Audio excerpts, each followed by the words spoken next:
Welcome to Arena Breakout Infinite. In this video, we're driving deep into the farm, setting you up for a successful harvest on ABI's first map. Map Overview.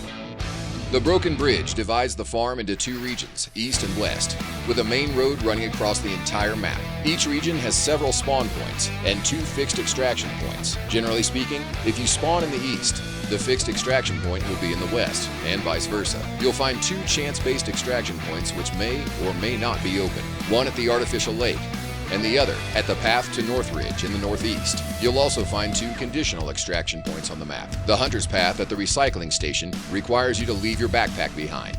The Southern Blockade, on the other hand, will cost you some coin. In Kimona, each map is under the control of a boss and their squad. The farm is Ajax's turf, and you can often find his squad patrolling around the motel. Ajax is equipped with a Class 4 armored rig, or Class 3 armor, and uses a partially modded MP5 or AKS-74U. The other members of his squad are equipped with Class 3 or Class 4 armor, and a mix of weapons like the AKM and S12K. We recommend ammo Class 3 and above to mop them up quickly. Otherwise, extended firefights will open you up to getting third party. Loot distribution. The Grain Trade Center on the western side of the map is a hotspot for firefights at the start of a raid. It's loaded with loot after all, second only to the motel. There's a cash register on the shop counter, food on the shelves and table, and a locked barn office on the second floor.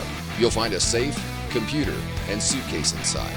The second floor office also has plenty of computers, file cabinets, and other supplies too. The stables, in the north center of the map, is a dangerous hotspot. You might find Ajax and his goon squad lying in wait here. There's a safe on the second floor, as well as an envelope on top of a military case nearby. If Lady Luck is with you, the envelope might have a valuable key.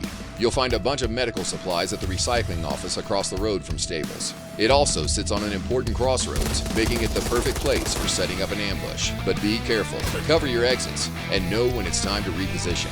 The motel in the south center of the map has the highest concentration of valuable loot on the whole farm. You won't be the only squad looting here, of course. There's an overturned van right outside the motel, with a safe just waiting for a lucky looter. However, the surrounding area is devoid of cover. Watch out for an ambush if you're hitting this spot late in the raid.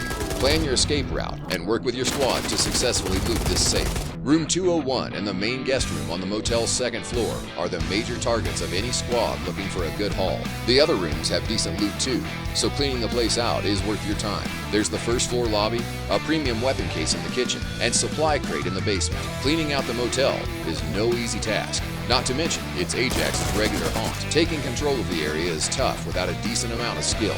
Now, let's look toward the east of the broken bridge. The villa is the juiciest site on the farm's eastern side. You'll find jackets, gym bags, and a weapons case on the first floor, and there are storages on the second floor. Of course, your primary target should be the locked master bedroom on the second floor. You'll find a safe and winter coat in there. If you want to avoid getting into a firefight at the villa after spawning in the east, the loading area, warehouse, and South Wheatfield hut are good options. There's a premium weapon case in the locked garage at the loading area, as well as an airdrop container near the helicopter wreckage behind it. There are lots of storage waiting to be looted at the open storage in the North Wheatfield. The hut at the center of the South Wheatfield is the favorite of many operators for its great field of view. Setting up here allows you to extend your reach to many areas, though it does come with the disadvantage of making you a target. Tactical choices. Now that we've familiarized ourselves with the terrain and loot distribution in the farm, let's take a look at planning a route for a farm raid. Spawning in the east means your time will revolve around firefights at the loading area and villa. You could also opt to rush for the center of the map. If you're feeling confident, consider heading straight for the motel. If you spawn in the west, your first concern should be whether to take on the Grain Trade Center or target a bigger haul at the motel. If you choose Grain Trade, combat with other operators is usually unavoidable. But the upside is, you're unlikely to get third-partied, since most squads will spawn further away. That increases your odds of extracting successfully. Conversely, getting to the motel first allows you to start looting before anybody else, and you can set up an ambush for any squads that arrive later. You could choose to extract on the opposite side of the map, but you also have the option of bringing along some extra coin to activate the Southern Blockade extraction. Bringing some coin along is one way to avoid that awkward moment of scrounging up pocket change when you're loaded with supplies. That's it for our deep dive into the farm. Stay tuned for more game guides.